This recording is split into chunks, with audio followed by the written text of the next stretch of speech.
Getting ready for the popcorn moment, brought to you by Booher, B-O-O-H-E-R, BooherRemodeling.com. Your kitchen, your bathroom, how about that basement turning into a home theater? If it's in your four walls, Booher Remodeling is the only call. Their process means you can take it easy. This is what I'm looking to do, and they're like, we got it from here. Every day you know exactly what's happening. You know exactly what's going on. These are the most communicative people in the world. They redid my guest bathroom. I knew every day, here's who's showing up, here's what they're doing, and that's who showed up, and that's what they did.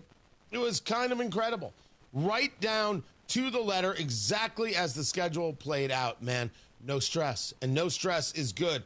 Quality work, on time, with a service-oriented attitude. Booher Remodeling, and you should know that you've got weird ideas. You know it, I know it, we all know it. Doesn't mean that they can't be done. That desire you have for your kitchen, for that bathroom, for that home theater, why can't you do exactly what you want done? Why does it have to be what everybody else wants done? Because somebody put a picture on Pinterest? Stop it. Talk to Booher today. Discuss what it is you're looking to do and let Booher take care of the rest. Good people, the best materials, the most skilled craftsmen, the brand names you know and trust. Talk to Booher Remodeling today about your ideas and making them reality. 317-852-5546. Tell them Tony Katz sent you. 317-852-5546. Booher Remodeling. 852-5546 or online at Booher, B-O-O-H-E-R, BooherRemodeling.com. The popcorn moment? Let's go, let's go, let's go, let's go. It's a story you need to hear to believe, then grab your popcorn, because there is more. There's a bunch today. And I wanted to start with this conversation about Trump, where he's saying that he wants to meet with Vladimir Putin. I don't know what he thinks that meeting is going to bring, but knowing Trump as we do, it would make sense that he wants to look a guy in the eye. So Trump is floating this meeting, saying there's a good chance he would meet with Putin about the war in Ukraine to put an end to it. And some people are now getting to the place of, well, Trump might, give up the ghost on Ukraine and be like, sorry, too bad for you, because Putin is being obstinate. I don't see that as the case in the slightest. I don't think that that's reality. The question is, where would this meeting take place? Now, I don't normally go to John Bolton, nor do I go to CNN, but I thought he made a solid point worthy of discussion. I know, shocking, but true, it happens, when he said this. Can't think of anything better from his point of view than to host Trump at the Kremlin. More logical place from the U.S. perspective to do it would be one of the traditional meeting cities, Geneva or Vienna. The logistics are difficult but not impossible, and Trump obviously wants the meeting. So it'll be very interesting to see what the arrangements are. But I think Putin will see it as an opportunity. I think he knows he's deliberately or inadvertently pushed Trump a little too far, and he'll have some ideas about how to bring things back in his direction. What do you make of what I was told today, that it was actually Putin who suggested this meeting with Trump when he was meeting with Steve Witkoff? Sure, absolutely. Look, Russia is heavily sanctioned by the West as a whole. This is legitimizing Putin in a way he hasn't seen anything like it since the February 24, 2022 invasion of Ukraine. That's why Moscow for him would be the ideal place. And he's watched how Trump dealt with Kim Jong-un in 3 meetings in Trump's first term, meetings which produced nothing ultimately.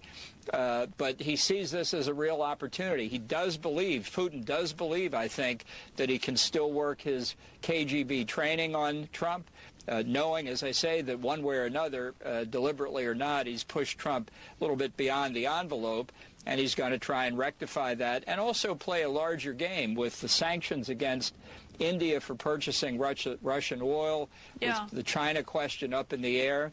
There may be an opportunity here for Putin to advance his agenda on a number of fronts. Now, that's Bolton going, I think, way too far in the conversation. Let's take it a step back. Putin does believe that he can still work his KGB training on Trump. 10,000 100% accurate, because it is Bolton engaged in at least the proper assessment of what it is Vladimir Putin is. And a lot of people don't do this. Vladimir Putin is a trained KGB agent who takes it personally that the Soviet Union fell. And his entire methodology is about the rebirth, the regrowth, the not so much reunification, although you could argue that's why he wants all of Ukraine, or at least the Donbass. A better Mother Russia for tomorrow. This is his want. Everything about him is a lie. Everything about him is a fraud. Everything about him is a conceit. That's what the KGB agent is. That's what the training is. Every last bit of it. He absolutely believes that's true. I was just happy to hear somebody actually say it out loud. The argument of, and Trump could fall for it. So this is where the divide is. Because it is insulting beyond insulting and gross beyond gross to think that somehow this KGB Svengali thing is going to work on Trump because, well, Trump's weak, or Trump's this, or Trump's that. No. That's not the case. These things worked on two types of people, one could argue. First, it worked on those who were susceptible, who were absolutely interested in what the communists had to offer, right? That's about being supportive, right? Then it worked on people who had an ambition beyond their desire. Trump's desire is a peace deal so he can get accolades. He isn't, the first part of this isn't playing on an American part, it's playing on a personal part. And that's okay. Because the second part will be playing on an American part. You think Trump's going to put America in danger because Vladimir Putin's going to be able to pull a fast one? To believe that is to have believed Russia from the beginning.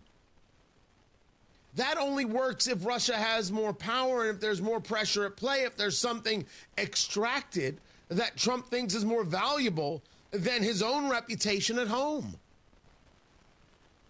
How does that work? How could that possibly work? You've already seen that the Russian military is a joke. These guys can't fight. These guys don't know how to fight. These guys don't know how to stand in a straight line. If it wasn't for Russia having nuclear weapons, Russia would not exist on a map today. No chance. Everybody would take that country, and they'd take the oil that comes with it. So what training is now going to somehow work on Trump because Trump is weak? See, that's the part that is mythology. What is factual is that absolutely Putin believes it. People would take something like this and say, you see, Trump is susceptible to X, Y, and Z. No, it's that Putin still believes that he's playing from a position of strength and that he can utilize these tactics to some level of advantage. Now, he utilizes the tactics when he says, oh, sure, we'll talk about this or that, Donald, and he engages in bombings in Kyiv or drone attacks there on the Romanian border, as he did the other day, etc. Absolutely. But in getting the concession, you would be a fool. A lot of that was based on the idea of the strength of Russia, the belief that Russia was going to go somewhere, that the Soviet Union had value. There's no value there. You fell apart. You collapsed in the most humiliating way ever. You lost to Reagan. You lost to a movie actor. Now you're going to lose to a TV star. Gosh, that's a lot of embarrassment, Vladimir. But is Vladimir going to try? That's the story. It's that he believes he can do it. He believes in this KGB training. That's who he is to his soul. I think it's an important understanding of what we're dealing with in the Russian leadership. Matt Bear's got traffic.